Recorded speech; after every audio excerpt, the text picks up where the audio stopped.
Salut à tous. Donc bah voilà, la deuxième partie consacrée au Stormcast, et puis environ là encore 1 heure, et puis à nouveau la troisième partie arrivera bientôt, donc là voilà, deuxième partie maintenant. Ensuite viennent nos Vigilors, les Vigilors qui sont une unité qui a commencé à 195 points, et qui aujourd'hui a 150 points, elle a quand même perdu 45 points, c'est pas rien, hein. Est-ce que je l'ai marqué? Je l'ai pas marqué. Mais c'est quand même une unité qui a perdu 45 points en un an, c'est quand même assez fou. Elle peut être ligne sous condition donc du général de Knight Judicator. Donc vos Vigilors. Moi c'est une unité que j'aime bien. C'est une unité que j'aime bien parce que c'est, je trouve, la meilleure unité pour économiser de l'aptitude du point de commandement sur le all-out attack, donc le plus simple pour toucher. Donc je l'aime beaucoup. Geras, comme on estime, en V1, V2, on estimait qu'un point de commandement, ça équivalait à 150 points. Oui, ils vont clairement vous faire économiser 3 points de commandement au cours de la partie, ça fait aucun doute. Donc vous pouvez en avoir une unité de 5 sans rougir, puisque, en fait, bon, déjà, ils ont des caractéristiques très stables, hein, ils vont faire effectivement 2 tirs. Alors, ils ont une portée de 18, c'est pas de 24, mais c'est pas grave. C'est pas grave, ils ont un mouvement de 6. Donc vous allez forcément faire une blessure, hein, avec vos combien ils font? Ils font donc 11 tirs. Pardon, ils sont là. 11 tirs, potentiellement 11 blessures. Vous allez forcément faire une blessure. À partir du moment où vous avez blessé une unité, et ben toutes vos troupes qui vont taper par la suite, donc jusqu'à la fin du tour, donc dans la suite de la phase de tir et ensuite de la phase de combat, cette unité, ils auront un +1 pour toucher. Alors, ce bonus ne se cumule pas, hein, il n'est pas possible d'avoir un bonus de faire tirer 2 unités de Vigilor différentes sur la même unité pour avoir un +2, mais au moins ça veut dire que quand vous avez décidé de allumer une unité adverse, et du coup, vous allez grandement vous faciliter la tâche pour que toutes les troupes par la suite qui vont taper dessus aient un +1 pour toucher. Donc voilà. Le truc, c'est que, attention, c'est bien spécifié, cela ne s'active qu'à la phase de tir, in the shooting phase. Donc, si vous utilisez la règle des Stormcast, c'est un holy commandement qui s'appelle Thunderbolt Volley, et bien en fait, qui elle se fait à la phase de héros, eh bien l'aptitude n'est pas prise en compte. Voilà, attention. Parce qu'il est spécifiquement marqué que vous ne devez prendre en compte que les tirs de la phase de tir. Voilà, donc mais les Vigilors, ils sont très bien, ils ont des caractéristiques très stables, hein, comme on a vu précédemment. On est sur du 3+, que ce soit au tir ou au corps à corps. Donc même au corps à corps, ils vont se débrouiller de manière correcte. Ce sont des unités, on est vraiment sur l'exemple typique de l'unité ultra polyvalente qui, pour 150 points, va avoir 50%, 4+, mais moi c'est une stat d'armure que je trouve correcte, cohérente par rapport au type de jeu que je voudrais avoir. Et que ce soit au corps à corps ou au tir, ils vont se débrouiller de manière cohérente. Alors attention, effectivement, l'attaque bonus du champion n'est que sur le tir et pas au corps à corps. Donc voilà, et la boîte est à 55 €, mais elle est, mais voilà. Et pour 55 €, vous avez 10 figurines, il me semble. Vous avez 10 modèles, il me semble. Voilà, vous avez 10 modèles. Donc effectivement, moi c'est une boîte que j'ai achetée très rapidement. Et donc voilà. Donc vos Vigilors, vous pouvez les jouer. Ils sont très sympas. Surtout aujourd'hui, on va avoir une méta où il va être où les -1 pour toucher vont être quand même beaucoup plus fréquents sur certains héros, certains adversaires. Vous serez content de pouvoir valider ce +1 pour toucher par la suite. En fait, ce que vous faites, c'est que vous mettez le all-out attack sur eux, comme ça vous faites un 2+, 3+ pour toucher au tir, et ensuite vous aurez pu à faire de all-out attack sur la cible que vous avez allumée. Bon, donc voilà, les Vigilors, jouez-les. Ils sont sympas. Et en plus, ils sont pas chers, parce qu'ils ont perdu 45 points. Alors, ensuite viennent nos Vanguard Raptor avec Long Strike. Alors, eux, c'est des unités qui... bon, déjà, ils ont fait une erreur. Là, on est vraiment sur une unité qui a été conçue en V1. donc avec une unité qui a différents socles dedans. Ça, c'est une connerie. C'est une connerie, c'est un truc qu'on fait pour faire qu'on peut se permettre de faire sur les artilleries parce qu'il s'agit de positionner nos petits bonhommes qui font muse autour de l'artillerie, mais on fait pas ça. On fait pas ça avec des unités comme ça. Ça, c'est une bêtise. C'est une bêtise. Et voilà. Bon, bref. Mais ça reste l'une des unités qui a été phare entre la V1 et la V2. Donc cette unité à 230 points, elle est chère. Je vais être très, très honnête. Hein. Aujourd'hui, les unités de sniper sont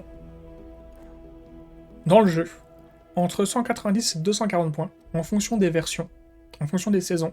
C'est à peu près le niveau. Je trouve qu'une unité de sniper qui dépasse les 200 points, c'est cher. Toutes les unités de sniper dans le jeu sont environ entre 1 et 3 modèles.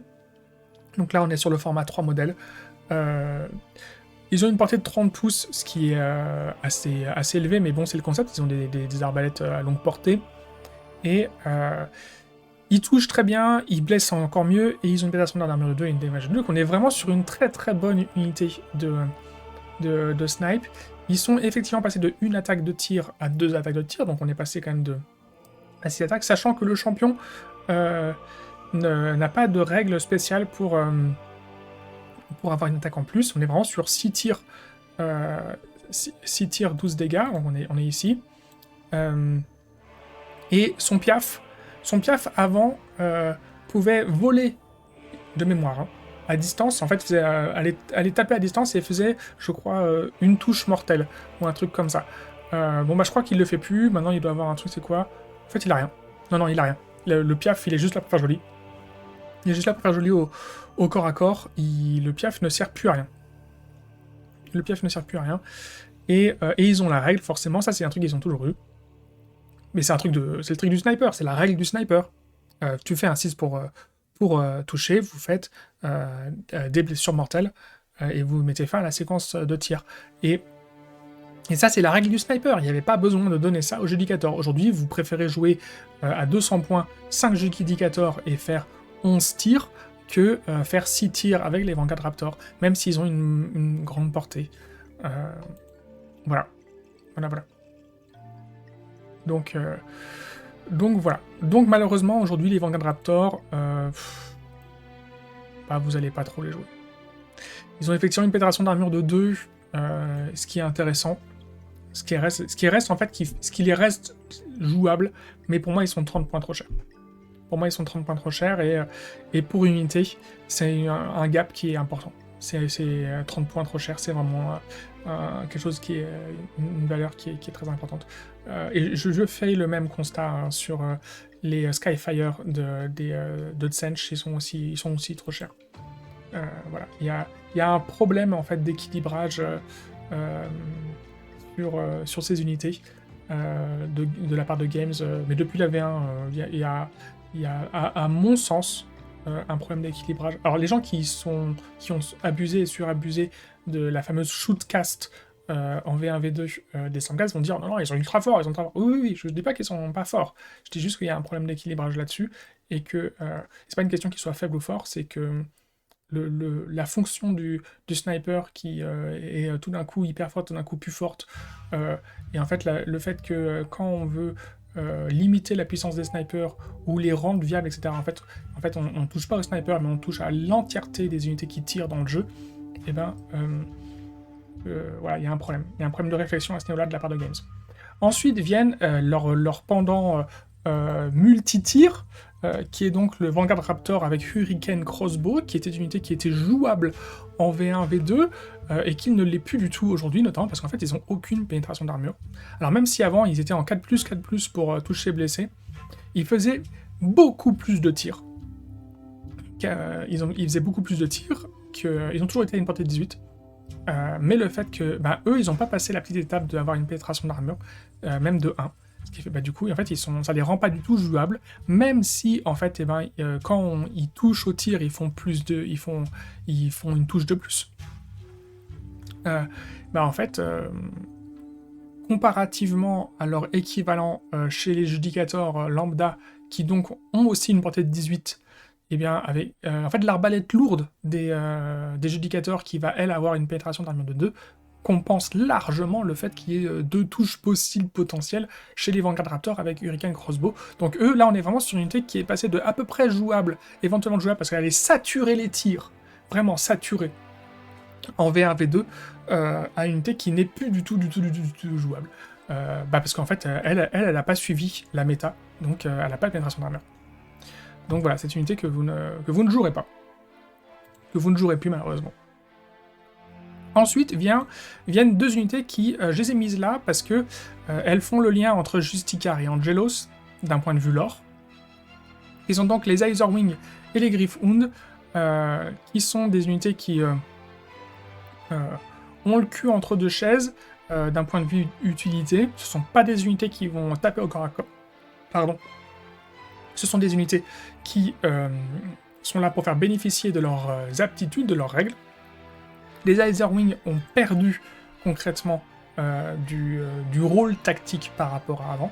Ils sont à 70 points, je pense qu'ils sont 20 points trop chers, parce qu'en fait ils sont vraiment là pour permettre de ne pas avoir à utiliser une aptitude de commandement. Alors, ajouter un au tir pour les unités de Vanguard Raptor, donc que ce soit n'importe laquelle, donc Strike ou Hurricane, si la cible est à 12 pouces de vos Aetherwing. Bon, ils ont un mouvement de 12, ce qui est vraiment pas élu. En fait, pour ce rôle-là, je trouve qu'avoir un mouvement de 12 n'est pas très élevé. Après, vous allez me dire, oui, mais comme en fait leur rôle, c'est pas de taper au corps à corps, parce qu'ils ont vraiment des caractéristiques de moule, eh bien, même je trouve que c'est un peu gentil de leur foutre un 3+, il pourrait avoir du 4+, pour blesser. Comme ils ont vraiment des caractéristiques de moule, eh bien, ces unités peuvent courir, et peuvent se déplacer de 12 pouces plus courir, effectivement, parce qu'en fait, c'est juste, leur rôle, c'est vraiment de se positionner quelque part. Effectivement, c'est que leur rôle, c'est que ça. Le truc, c'est qu'elle ne apporte ce bonus que au Vanguard Raptor. C'est vraiment très spécifique, il n'y a que une unité, voire 2, mais vous la jouez pas la deuxième, donc il n'y a qu'une seule unité qui peut bénéficier de ce bonus. Et leur possibilité de pouvoir retraite et charge, bon, faut vraiment être un joueur assez expérimenté pour en tirer parti. Donc, en vrai, aujourd'hui, ils sont obsolètes. Ils sont obsolètes par rapport à la V2, ils sont obsolètes. Donc voilà. Après viennent les Gryph-hound. Alors les Gryph-hound, c'est quand même très particulier. Hein. Ils sont aujourd'hui à 90 points. Ils ont quand même commencé leur histoire à 130 points. Ils ont perdu 40 points, les bonhommes. Ils ont perdu 40 points. C'était mérité. C'était mérité. Entre la V2 et la V3, ils ont perdu 1 de wound. Ils avaient 3 de wound avant, mais ils sont passés à 2, donc c'est quand même plus fragile. Ils ont toujours les mêmes stats qu'avant, 4 attaques, 3+, 4+. Et vous pouvez avoir un alpha qui va avoir plus une attaque si vous avez au moins 3 modèles dans votre unité. C'est pour dire que si jamais vous avez un Gryph-hound qui arrive en invocation d'un héros, eh bien, il est bien sur ce template-là, il n'est pas champion. Vous n'invoquez pas un champion directement. Et pourquoi vous voulez parce qu'ils ont le Warning Cry. Ils ont donc le Warning Cry qui permet donc, si vous avez une troupe adverse qui arrive dans c'est bien ça, dans les 12 pouces. Donc c'est pas 9 pouces, hein, c'est dans les 12 pouces, c'est vraiment bien. Eh bien, vous pouvez faire cibler une troupe à côté qui va pouvoir...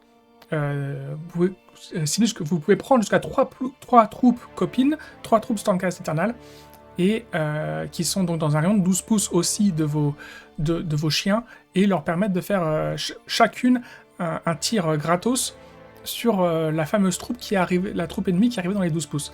Donc, eux, est-ce que vous vous souvenez du petit discours très cohérent qu'avait fait Pride sur cette unité-là il y a un an, en disant ils sont par 6, malheureusement, quand on est par 6, on est obligé de rassembler nos troupes parce qu'ils sont pas par 5, ou par 5 on peut les mettre en ligne, donc en fait par 6 ils vont couvrir moins de surface que par 5. La nouvelle règle, qui fait qu'aujourd'hui on peut mettre les troupes par 6, comme c'était avant pour 5, fait qu'aujourd'hui vous pouvez les mettre en ligne par 6, couvrir vraiment une large surface avec eux, et permettre de protéger des troupes de tir, Et là, pour le coup, je pense que les Griff Wound, eux, ils ont gagné. Même s'ils ont perdu un score de Wound, on s'en fout. Ils ont perdu 40 points, ils ont 90 points, ils sont carrément jouables. Et puis, ils ont cette petite règle un peu bonus, un peu sympa, qui fait que lorsqu'ils ont attaqué, eh ben, ils peuvent immédiatement faire un mouvement de 6 et se dégager du corps à corps, qui est, je trouve, une règle qui est beaucoup plus facilement jouable et accessible, surtout quand on est un joueur peu expérimenté. Alors je dis pas que c'est pour les noobs, hein, je dis juste que moi je suis plus à l'aise à jouer cette règle-là que celle du retraite et charge. Donc voilà, de pouvoir me dire, ils ont attaqué, ils peuvent immédiatement foutre le camp et ne pas se prendre la taloche de contre-attaque qui les tuerait immanquablement. Donc aujourd'hui, vous pouvez les jouer. Vous pouvez les jouer, ce qui n'était pas le cas avant. Et ça, c'est cool. Enfin, ce qui n'était pas le cas. C'était difficilement justifiable. À 140 points, il y avait tellement d'options qui étaient intéressantes que c'était difficilement justifiable. Aujourd'hui, à 90 points, vous pouvez y aller. Vous pouvez y aller. Ils sont cool. Ils sont cool, eux. Allez-y sur vos 6 Griffhound. Et même si c'est une unité qui est arrivée assez rapidement et qui a aujourd'hui des options de graphique que vous trouvez un petit peu mises à jour chez le Chevalier Judicator, et ben c'est une unité qui a pas trop mal vieilli en termes d'esthétisme. Ils sont pas chers en plus à 24 €, donc vous pouvez en acheter 6. Et puis sinon c'est vrai que vous pouvez tout à fait acheter cette boîte là. De Warhammer 40 000, des Fenrisian Wolf. Le truc, c'est que par contre, là, dedans, vous en avez 5. Vous n'en avez pas 6. Voilà. Voilà. Donc, allez-y. Ensuite viennent la faction des Angelos. Alors, c'est pas une faction, pardon, c'est la sous-faction, enfin la sous-sous-sous-faction des Angelos, qui, en fait, pour partie, appartiennent soit à la chambre Vanguard, comme les Vanguard Raptors, ou à la chambre d'assaut. Nous avons les Prosecutors qui appartiennent à la chambre d'assaut, et nous avons les Vanguard Hunters et les Vanguard Paladors qui appartiennent à la chambre Vanguard. Je le dis là, les Vanguard Raptors ont le mot-clé Vanguard Raptor, et non pas le mot-clé Vanguard. Je suis pas... Alors, le problème, c'est que mes bouquins de Stormcast, ils sont rangés assez profondément dans mes étagères, des versions 1 et V2, donc je sais pas si c'est un mot-clé qu'ils ont perdu. Et en fait, ils sont donc Justicar, mais en fait, dans leur mot-clé, ils n'appartiennent plus à la chambre Vanguard. C'est parce que en fait ils ont rajouté en fait un mot-clé, le mot-clé complet du truc. Alors je sais pas s'il y avait avant Vanguard, Vanguard Raptor. Mais du coup, là on va le voir chez les Hunters et les Paladors. Là si on descend tout en bas, ils ont le mot-clé Vanguard. Ils appartiennent ils ont le nom de leur chambre. Ce n'est pas le cas pour les Vanguard Raptors, ils n'ont pas le nom de leur chambre clairement identifié dans leur mot-clé.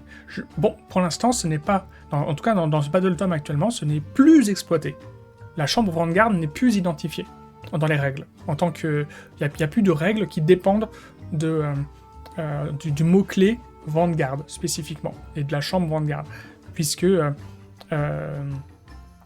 les Vanguard Hunters et les Vanguard Paladors peuvent être lignes sous condition, c'est-à-dire qu'en fait, s'ils sont dans une chambre, s'ils sont dans une armée Astral Templar, alors que les Vanguard Raptors, je vois que j'ai marqué rapport, pardon, eux n'ont pas cette option, et je ne crois pas qu'ils aient jamais eu l'option d'être des lignes. Je crois que même dans la V2 ou la V1, ils n'ont jamais eu l'option d'être des lignes. On va commencer donc par nos premières troupes Angelos de la... Où est-ce que je suis? Vanguard Hunter, donc c'est un V, ils étaient juste là. Pardon. Donc ils sont à 100 points. Ils sont à 100 points, comme je vous l'ai dit dans la vidéo précédente ou celle d'avant, vous prendrez bien du sel sur votre sel, eh bien, les Vanguard Hunters sont aujourd'hui à 100 points, ils ont perdu 10 points. Je pense que c'est pas mérité, je pense que c'est une unité qui pouvait rester à 110 points en termes d'équilibrage. Après, c'est vrai que d'un point de vue méta, et d'un point de vue gameplay, c'est une unité qu'on voit très très peu parce qu'elle est pas évidente à jouer. Effectivement, ils sont un petit peu les petits frères plus fragiles des Vigilors et un peu moins bonus. C'est-à-dire qu'en fait, les Vanguard Hunters, on est vraiment sur des troupes qui se suffisent à elles-mêmes, alors que même si les Vigilors se suffisent à eux-mêmes, et ben en plus, ils apportent un bonus intéressant d'un point de vue stratégique, ce qui est plus complexe. C'est pas le cas avec les Vanguard Hunters. Ils ont une unité stratégique. Elle est juste plus complexe à mettre en place. Parce que ils ont de la téléportation, mais leur téléportation, elle est soumise à condition. Elle est assez restreinte, leur téléportation. Et la téléportation, ça reste une option stratégique très intéressante dans le jeu. Après, c'est aussi une unité qui est avec des stats très stables. 11 tirs, voilà. Ils sont plus efficaces au corps à corps, avec 3+, et -1. Leur tir à distance est moins efficace, ils sont sur les 4+, -1. Et donc ce 4+, il est effectivement assez handicapant. Après, moi en fait, je les ai systématiquement joués en combo avec des Vigilors et d'autres unités comme ça, qui fait qu'ils sont systématiquement en 3+, 4+, pour tirer. Voilà. Et leur fameuse petite habilité qui leur permet de se retéléporter à 6 pouces du bord de table et à 9 pouces d'unité ennemie, uniquement s'ils ne sont pas engagés au corps à corps. Hein, ça ne peut que remplacer un mouvement normal. Donc voilà. Mais c'est une unité qui est sympa, c'est une unité qui est, d'un point de vue esthétique, est quand même cool, les Vanguard Hunters. Donc moi, c'est une unité que j'aime beaucoup. C'est une unité que j'aime beaucoup esthétiquement. C'est-à-dire qu'en fait, quand ils sont arrivés, ils sont arrivés en milieu de V1. C'est vraiment une unité qui est arrivée je me suis pas du tout dit, ils viennent remplacer les Libérators. Non, je me suis vraiment dit, oui, effectivement, ils ont, que ce soit dans leur lore et dans leur rôle sur Champ de Bataille, un rôle complètement identifié qui n'a rien à voir avec celui des Libérators. Voilà, on est vraiment sur des troupes d'avant-garde qui sont très polyvalentes, mais effectivement plus fragiles parce que pas de bouclier. Mais ils ont un mouvement de 6, là où toutes les troupes de base toutes les troupes à pied ont de base un mouvement de 5, eux ils ont un mouvement de 6, ils sont un peu plus mobiles, et une polyvalence qu'on n'avait pas avant dans l'armée, qui effectivement, je comprends que certaines personnes n'aiment pas l'arrivée des Vigilors, parce qu'effectivement ils ont ce côté, on va faire comme les Vanguard Hunters, mais en mieux. Pas tout à fait, ils sont effectivement polyvalents comme les Vanguard Hunters, mais leur rôle, leurs règles personnelles sont radicalement différentes, ce qui fait que je pense que ces deux unités se complètent, et ne viennent pas effacer la présence de l'autre, ce qui est malheureusement le cas, parce qu'on se retrouve actuellement chez les Redeemers, où on se retrouve avec 3 unités Liberator, Sequitor, Vindictor, qui ont le même rôle. Et c'est ça qui est gênant. Donc ensuite, on a la version nommée des Fast Riders. Les Fast Riders, c'est la même chose que pour nos Steelheart champions. Ils sont très beaux, les figurines sont hyper sympas. Ça vous fait des champions alternatifs pour vos unités de Vanguard Hunter si vous voulez. C'est la même chose en fait, hein. Ils sont à 90 points. Ils sont pas lignes dans une armée de Hammer of Sigmar. Ils ont une petite option de blessure mortelle. Lui, il a gardé son truc de blessure mortelle que a perdu le champion des Vanguard Raptor. Lui, il l'a toujours. Ils ont leur tir... alors, leur tir a été mis à jour, ça c'est cool. C'est qu'avant les Vanguard Hunters, leur tir était à 9 pouces. Leur Bullstorm Pistol était à 9 pouces. Parce qu'effectivement, les Judicator et Arbalète, leur tir était à 12 pouces, donc c'était bizarre de dire qu'on avait des pistolets qui allaient tirer à la même distance que les armes à deux mains. Mais comme effectivement ils ont eu la bonne idée d'augmenter la portée des arbalètes à 18 pouces, et on peut se permettre de faire passer nos tirs de pistolet à 12 pouces, ce qui est une bonne chose, puisque les Hunters et les Fast Riders, pareil, se téléportent à 9 pouces de l'adversaire. En fait, c'est pas 9 pouces pile, c'est 9 pouces, 0,00001. Donc en fait, ça fait que quand ils avaient une range de 12 avec leur pistolet, quand ils se téléportaient, ils n'étaient pas à portée de tir. C'était un peu con. Aujourd'hui, ils le sont. Alors, le tir est pas excellent, parce que c'est du 4+, 4+. Mais, au moins aujourd'hui, ils peuvent tirer. Et puis, ils ont exactement les mêmes caractéristiques d'attaque que les troupes, leurs troupes lambda. La seule différence, c'est ben, ils ont un score de wound tout pété, même s'ils sont nommés, ils n'ont pas de plot armor, et voilà.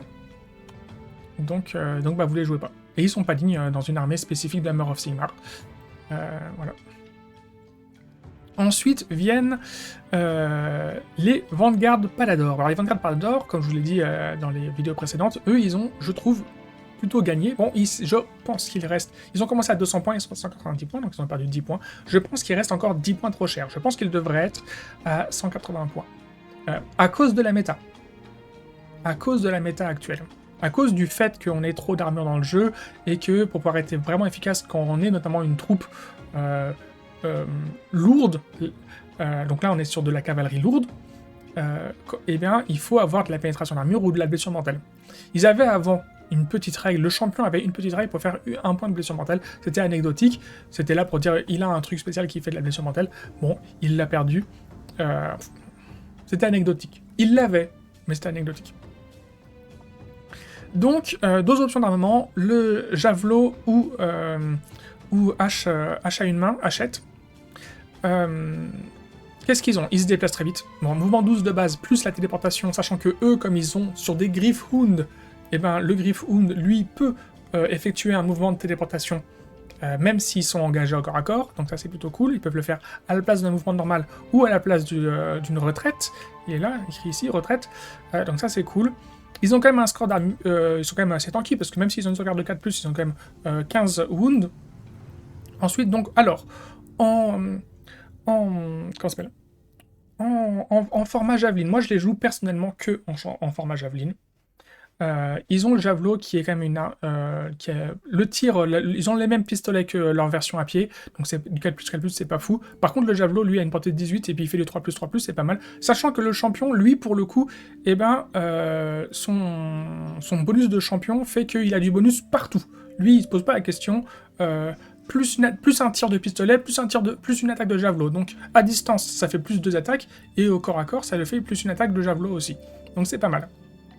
C'est pas mal. Sachant que le javelot, il fait quand même 2 dégâts, donc c'est correct, on se retrouve quand même avec 4 tirs de javelot qui sont corrects à distance, et 4 attaques de javelot qui sont correctes au corps à corps, sachant qu'on a quand même à côté, bon bah, on va se retrouver avec 9 attaques en pénétration de 2 de la part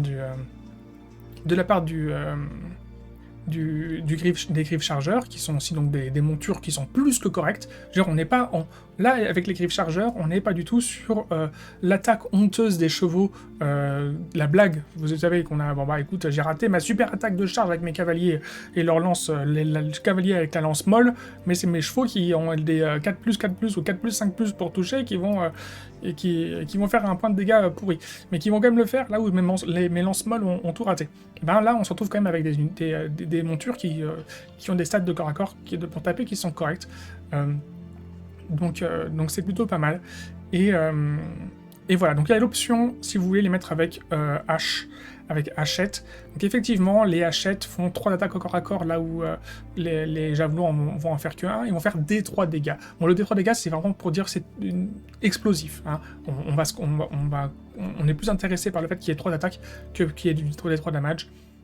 Et puis ils ont quand même des stats qui sont assez stables, hein, 3+, 3+, -1. Voilà, ça ne déroge pas. Ça ne déroge pas. Je crois qu'avant, en V1, V2, on avait ici c'était le javelot au corps à corps, il n'était pas foufou. Hein.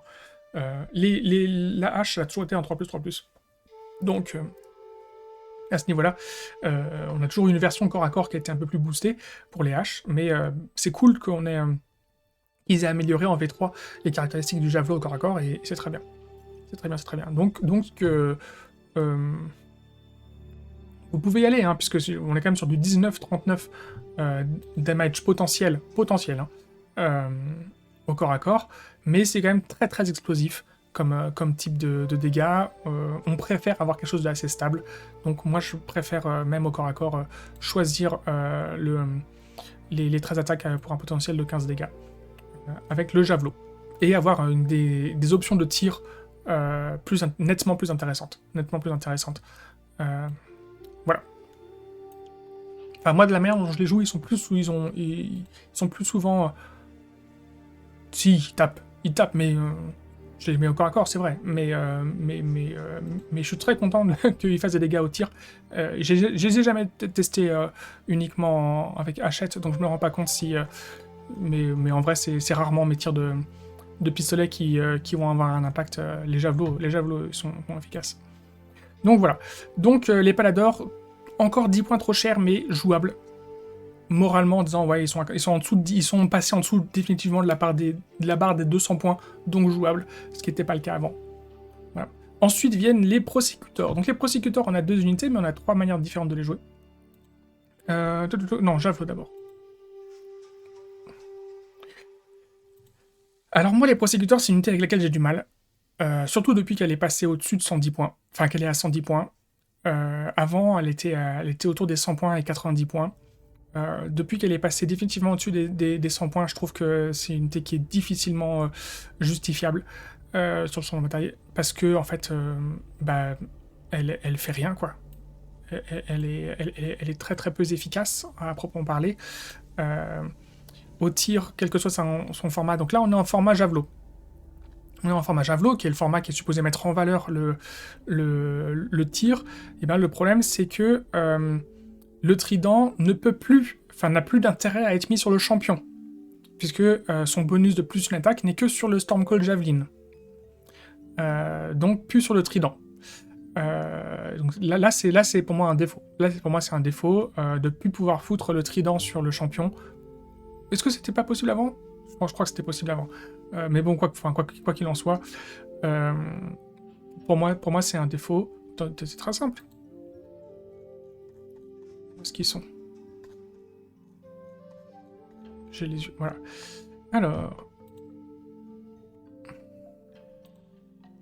Là, ils sont qu'avec armement de base. Non, là, il a mis sur une troupe de base. Non. Bon, autant pour moi. J'ai cru que il nous montrait un format... Ah, il va me faire chier à chaque fois, sérieusement. Pardon, pour la vulgarité. Donc voilà, bon bref, quoi qu'il en soit... On est quand même sur 4 attaques à distance...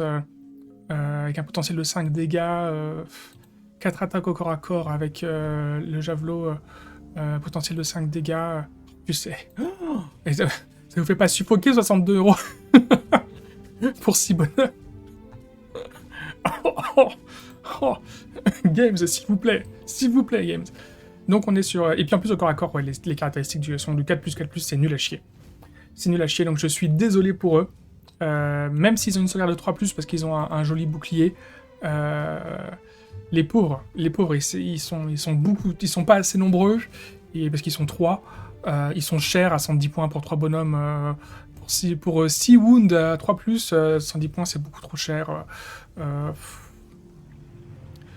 Ils peuvent aller prendre un objectif, ils peuvent pas voler un objectif. Enfin, ils peuvent pas reprendre un objectif, ils peuvent que aller en prendre un vite fait parce qu'ils vont se déplacer assez rapidement. Non, pour moi, pour moi, c'est une unité qui est en non, qui est en nono, qui est en... Je suis désolé pour eux. Pour moi, ils sont 10 à 20 points trop chers, les prosecuteurs. On va voir leur version avec marteau. Donc eux, ils ont une sauvegarde de 4+, parce que... donc il y a 2 manières de les jouer, soit avec 2 marteaux, soit avec marteau bouclier. Donc, si vous voulez jouer en double avec 2 marteaux, vous avez plus une attaque, que ce soit au tir ou au corps à corps. Les marteaux, eux, ils sont stables, ils sont sur du 3+, -1. Donc on est quand même sur une version un peu plus agréable au corps à corps. Après, le problème, c'est que vous les jouez par 3, quoi. Vous jouez 3 bonhommes pour 110 points. Et vous payez, en fait, vous payez cher, en fait. Vous payez 20 points en plus de ce qui pourrait être facilement évalué, parce qu'ils ont un mouvement de 12 et qu'ils volent. Mais en vrai, malgré tout ça, je pense que ça ne les vaut pas. Donc, voilà. Après, leur petit intérêt, c'est que vous pouvez leur mettre... une arme lourde, sachant que l'arme lourde, et ben là c'est pareil, la grande weapon, caractéristique Hammer et Pair of Celestial Hammer, donc vous ne pouvez pas mettre l'arme lourde sur le champion. Et je crois que c'était possible avant. Donc voilà, eux le petit bonus d'avoir une attaque sur le champion, sur l'arme un peu intéressante, et ben ils l'ont plus. Peut-être qu'ils l'ont jamais eu, mais de mémoire je crois que c'était possible. Donc pour moi, les prosécuteurs, en fait, c'est vraiment une unité qui est juste pas intéressante dans le et n'est plus intéressante. Elle a plus ce qu'il faut. Pour moi, hein, de mon point de vue, c'est vraiment une unité qui n'a plus ce qu'il faut. Donc voilà. Voilà. Je suis désolé pour elle. Ils sont sympas, hein. Ils sont sympas. Bon, je pense que ça leur ferait du bien de bénéficier des nouvelles armures Thunderbolt, parce qu'ils ont quand même l'impression d'être engoncés dans des... parce que là, le format Liberator leur rend pas service, quoi. Esthétiquement, les pauvres, ils ont quand même... Voilà, ils sont massifs, les bonhommes, hein. Ils sont massifs. Donc voilà. Ah, tu vas encore m'ennuyer, vraiment.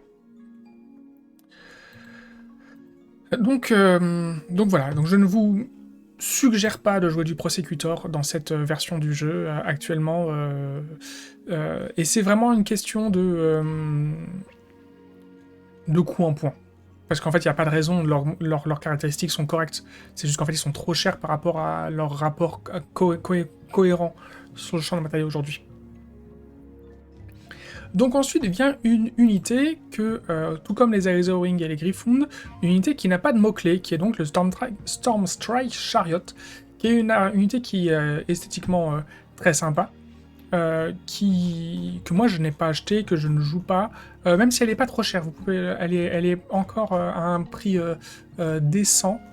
Voilà, 42,50 € la pièce, c'est encore un prix correct. Moi je m'attendais à la voir à 50 balles.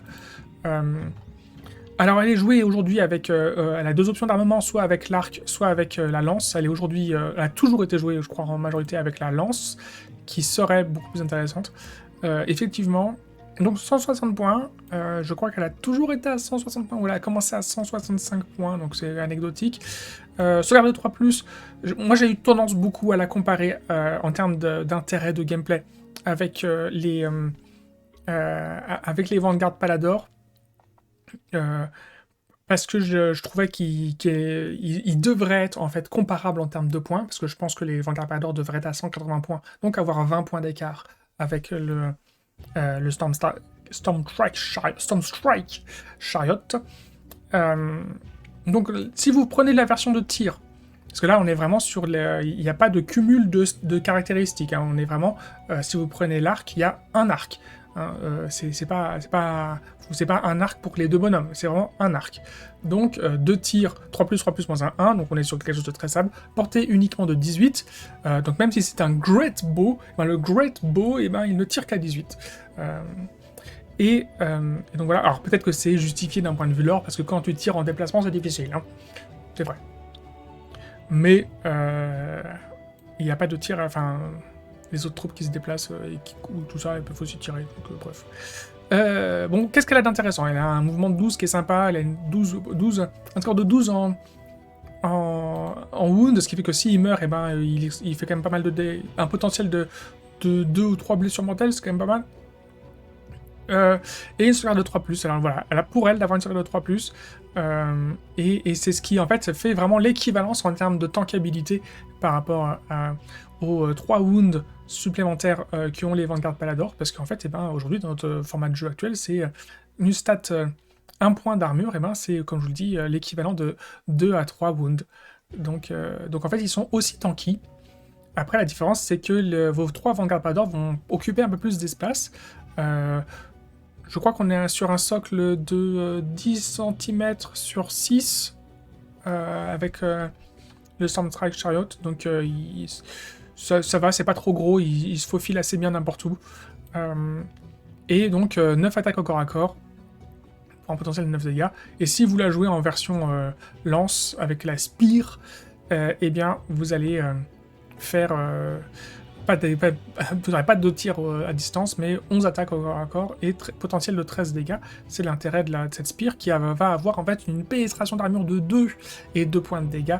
Et après, la majorité de vos dégâts seront de toute façon faits par vos montes, enfin pas des montures, l'équipage, maintenant pas l'équipage, l'inverse de l'équipage, c'est les bestioles qui tirent, j'ai oublié le nom. C'est quoi l'expression pour dire les animaux qui tirent quelque chose, un chariot ou un truc? Vous allez me le dire en commentaire parce que vous êtes des gens sympas. J'ai oublié. Donc voilà. Et puis bon, elle a quelques petites règles pour dire que si elle charge, elle a des petits bonus et tout ça. Donc voilà. Donc éventuellement, si vous la jouez, vous le jouez en format... vous le jouez en format avec lance. Mais en vrai, de mon point de vue, c'est pas une unité qui va faire du dégât. C'est une unité qui va tanker. C'est une unité qui va tanker, qui a 12 wounds, sauvegarde de 3+, pour 160 points. C'est correct. C'est carrément correct. Donc, vous allez l'utiliser, en fait, comme unité de tank, en fait, comme unité de tanking. Et qui se déplace rapidement avec un mouvement de 12. Donc, c'est une unité qui peut se parcourir une certaine distance et occuper de l'espace et pour empêcher l'adversaire empêcher des mouvements de l'adversaire au cours de la partie, et c'est ça son rôle. C'est ça son rôle. Vous allez pas tuer grand chose avec, en vrai. Vous pourrez, vous allez effectivement, enfin parce que vous allez lui mettre la lance, donc vous pourrez, mais vous allez pas, c'est pas elle, vous allez pas reposer votre force de frappe sur cette unité-là. Donc voilà. Et je pense que c'est une unité qui pourrait mériter de gagner soit le mot-clé Angelos, soit le mot-clé Justicar, en vrai, et du coup lui permettre d'être ligne sous certaines conditions. Par exemple, je pense que c'est une unité qui aurait pu bénéficier, comme les Vigilors, d'être considérée comme étant une unité de ligne si le général était un Knight Judicator, ou d'être considéré comme ligne dans une armée de Astral Templar, à l'instar des Vanguard Hunter et des Vanguard Palador. Par exemple. Donc voilà. Aujourd'hui, c'est une unité qui malheureusement a un certain rôle sur le champ de bataille, mais qui n'apporte pas de synergie aux autres et qui va finalement, bon si, bénéficier des synergies des autres, parce que forcément elle va bénéficier des synergies des autres, mais elle n'est pas extraordinaire aujourd'hui, malheureusement. Ensuite viennent les unités de paladins. Alors aujourd'hui, les unités de paladins, on en a gagné 2 de plus avec la V3, qui sont donc les Annihilators avec marteau, avec bouclier, et les Annihilators avec grand marteau météorique. Alors, moi c'est une unité qui est... ce sont des figurines qui sont très jolies, hyper sympas, mais je trouve que c'est une unité qui ne sert à rien. Alors pourquoi alors c'est dur, hein. C'est dur comme mot, comme expression. Parce qu'en fait, pour moi, on est dans le cas exact des Sekitor. On est sur l'arrivée d'une nouvelle unité de paladin qui va faire exactement la même chose que les autres unités de paladin, et en l'occurrence que des rétributors, c'est-à-dire taper fort, même si aujourd'hui toutes les unités de paladin tapent fort, parce qu'elles ont un peu perdu plus ou moins leur spécificité. Donc en fait, ces unités-là vont arriver et taper fort. La seule chose qu'elles ont en fait de spécial, c'est d'avoir ce fameux mot-clé de Thunderstrike, qui fait que qui peuvent être mis en combinaison avec le Lord Imperator pour être téléporté à 7 pouces de l'adversaire et non plus à 9 pouces en cas de téléportation. Merde, pardon. Comme c'est fait avec n'importe quelle unité de Stormcast Eternal normalement. Donc, aujourd'hui, c'est ça leur rôle. Nous avons quand même une différence de 50 points entre la version avec grand marteau et la version avec bouclier. Moi, quand je vois une différence de 50 points dans la même unité en fonction de l'armement, je me pose des questions quand même sur l'équilibrage du War Scroll. Alors vous allez me dire, c'est pas le même War Scroll. C'est deux unités séparées, comme c'est le cas pour les Prosecutors. C'est vrai. Bon, c'est quand même des unités qui portent le même nom, qui est Annihilator. Donc déjà, enfin, je trouve les figurines hyper classe. Je n'aime pas du tout leur War Scroll, parce que c'est en fait leur fonction sur le champ de bataille me pose pas de problème. Voilà, tout simplement. Donc,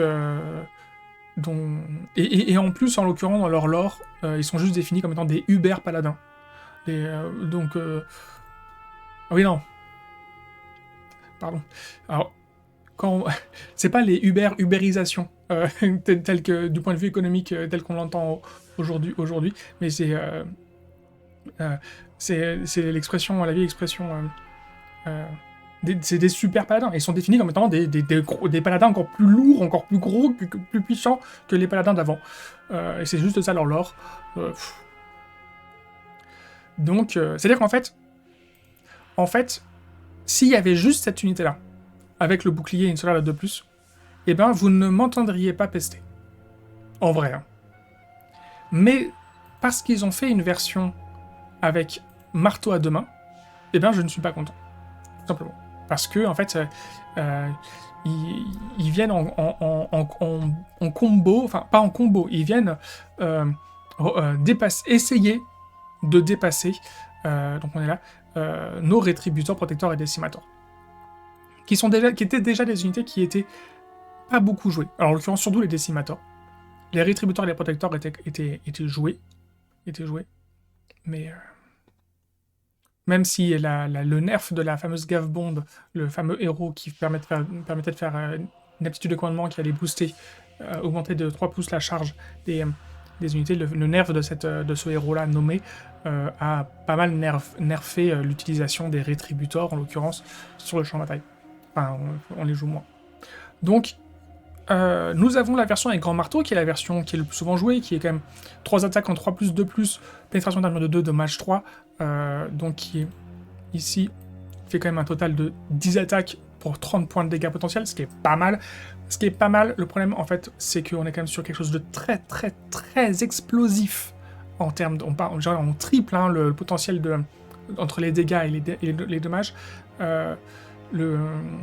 Le truc, c'est que, ça veut dire que même si on a que sur les 10 attaques, que très peu d'attaques qui vont passer, on va quand même faire des gros dégâts, c'est vrai, mais on préfère aujourd'hui pouvoir avoir un maximum d'attaques, parce qu'il faut saturer, augmenter ses chances un maximum, saturer l'adversaire de jets de sauvegarde à effectuer pour pouvoir en avoir quelques-unes qui vont faire des blessures, et voilà. Alors vous allez me dire, il y a quand même une pénétration d'armure de 2.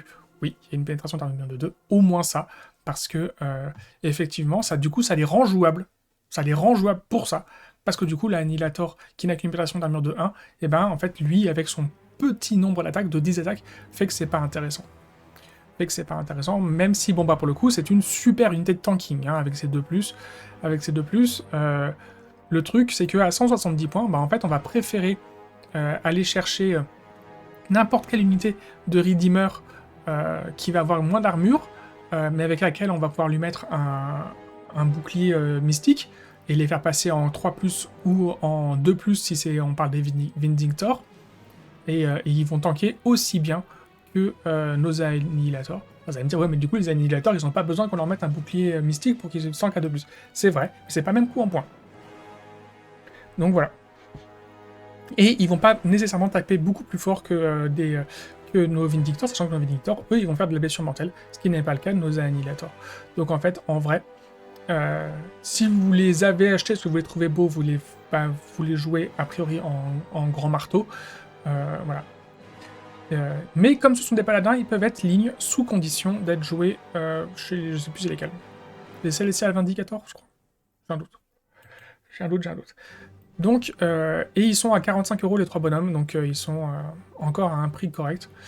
Nous avons ensuite nos 3 unités de paladins, Rétributor, Protector et Décimator. Alors, faut pas que je les cite ensemble parce qu'ils ont quand même des stats qui sont assez différentes les unes des autres. Alors, je les ai pas du tout mis par ordre alphabétique parce que je les ai préféré les mettre par ordre à la fois de lore et à la fois de présentation dans le Battle Tome.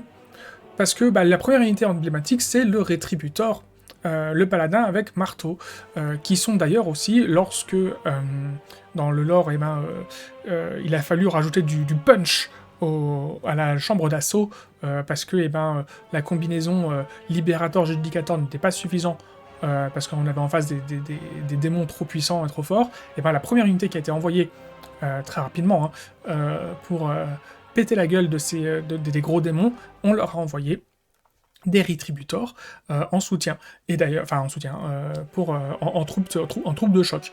Et d'ailleurs, à juste titre, parce que je me souviens assez bien de l'un des premiers rapports de bataille de la V1 d'Age of Sigmar dans un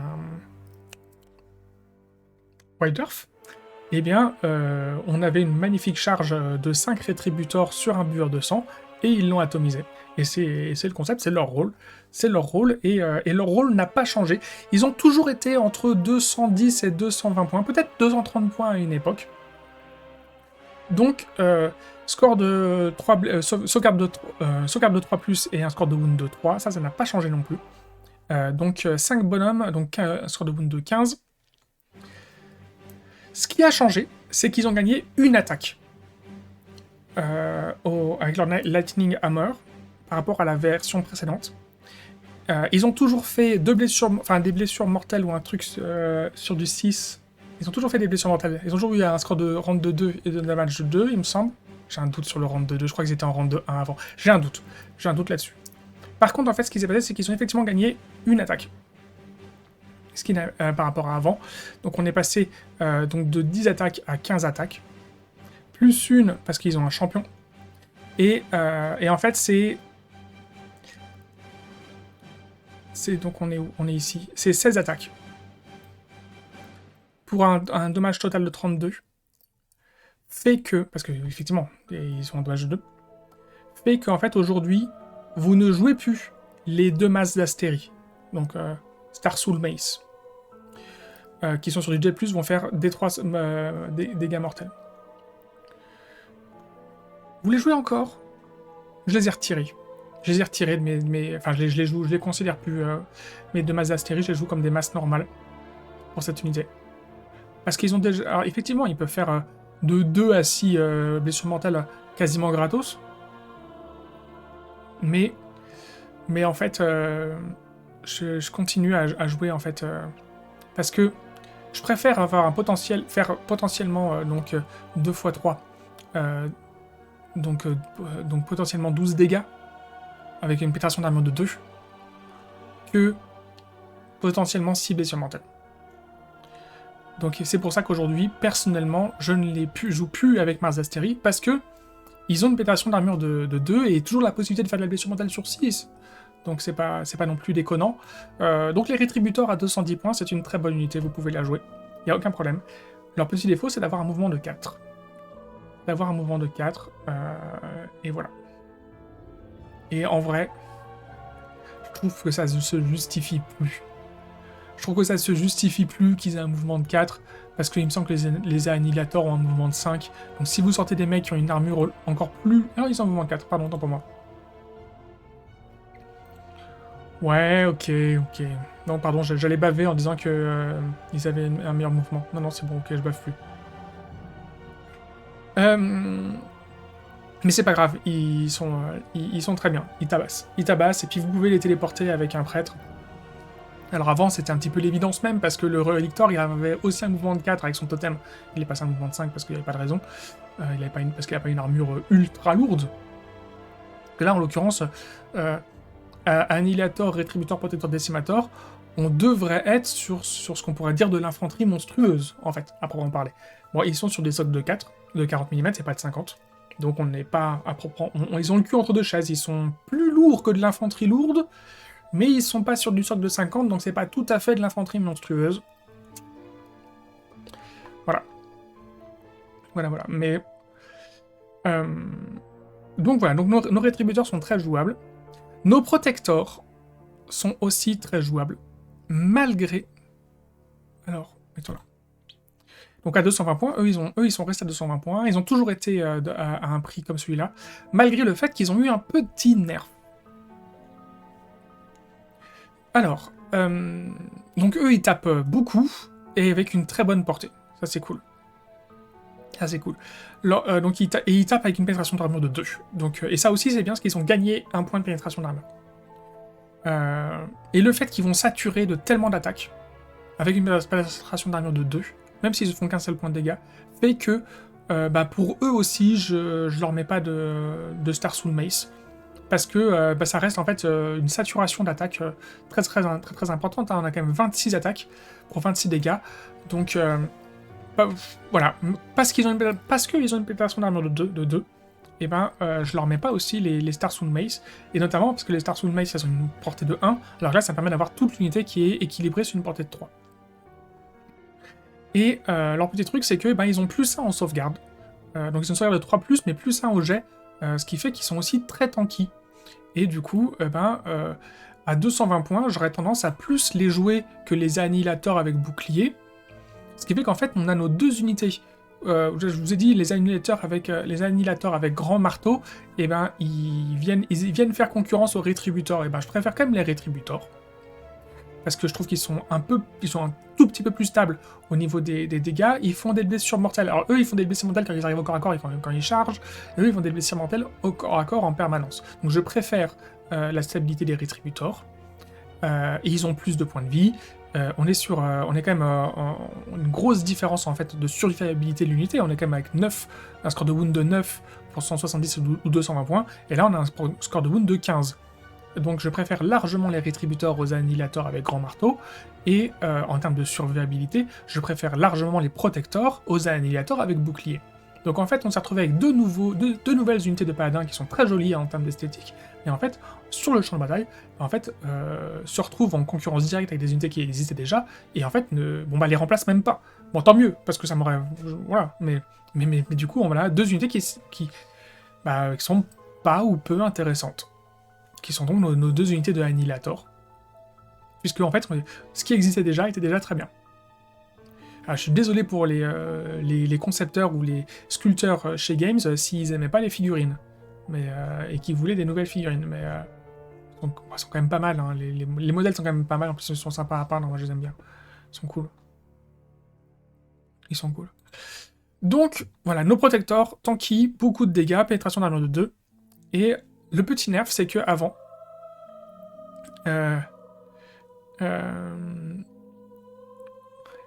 le petit nerf, c'est qu'avant, cette protection de Shield of Storm, ça allait s'appliquer aussi à... Il pouvait protéger une unité alliée, proche. Alors, il y avait une certaine condition de distance de 1 pouce ou de je sais plus quoi, et c'était sympa.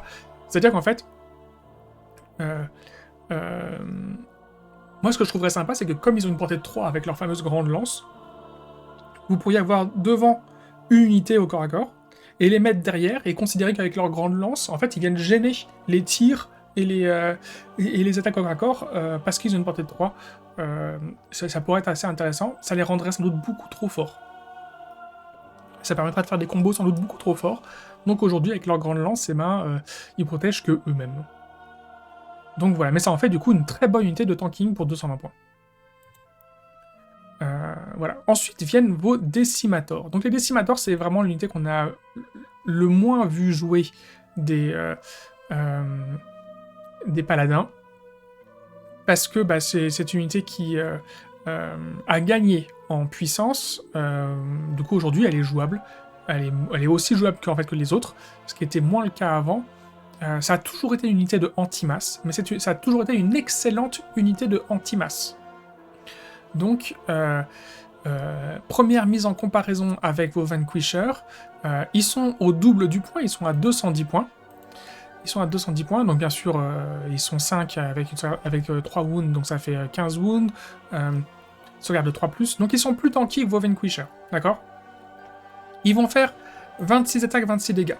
Mais, s'ils tapent sur des troupes qui sont plus nombreuses qu'eux, vous ajoutez 2 aux attaques. Et bon c'est la même chose que pour les Vanquishers, sauf que eux, ils ont une pénétration d'armure de 2, là où les Vanquishers, ils ont une pénétration d'armure de 1. Alors on va me dire, oui, mais les Vanquishers, ils sont à 100 points, eux, ils sont à 210 points. Ouais, mais ils sont 2 fois plus tanky. Voilà. Donc vous jouerez, si vous voulez une unité de corps à corps qui vont défoncer de la horde, vous jouerez les décimateurs, vous jouerez pas les Vanquishers. C'est le même défaut que par rapport à tout à l'heure, ils ont un mouvement de 4. Ça, c'est chiant. Je suis d'accord que c'est chiant qu'ils aient un mouvement de 4. Il faudrait trouver une petite solution pour leur permettre de se déplacer. Mais du coup, je ne les joue pas non plus avec les Star Soul Mace, parce que comme ils ont gagné 1 en pénétration d'armure, je m'en bats les reins un petit peu. Et puis comme en l'occurrence, il va s'agir de moissonner de la horde, qui a souvent une armure qui va être comprise entre 5 et 6, et ben le -2 en pénétration d'armure est tout à fait utile, on n'a pas besoin d'avoir de masse d'astérie, de Starsoul Mace. Donc voilà, nous avons nos 3 unités de paladins qui ont chacune un rôle très très précis. Vous avez vos rétributeurs qui vont pouvoir cogner très très fort avec des blessures mortelles sur de la grosse unité qu'il va falloir essayer de tomber en une phase de combat. Vous avez vos protecteurs qui vont être capables de saturer l'attaque, mais également de très très bien tanker. Et vous avez vos décimateurs qui vont saturer de l'attaque, et encore plus saturer l'attaque sur des... comment ça s'appelle ? Sur de la horde, pardon. Sur de la horde, et ils vont le faire très très très bien. Et parce qu'ils ont tous des balles de la pénétration d'armure de 2. Et ça c'est cool. C'est cool. Mais il faut ça dans cette version du jeu. On est arrivé au bout de cette deuxième partie. Je vous remercie pour votre attention, je vous dis ciao, et à très bientôt pour la troisième partie.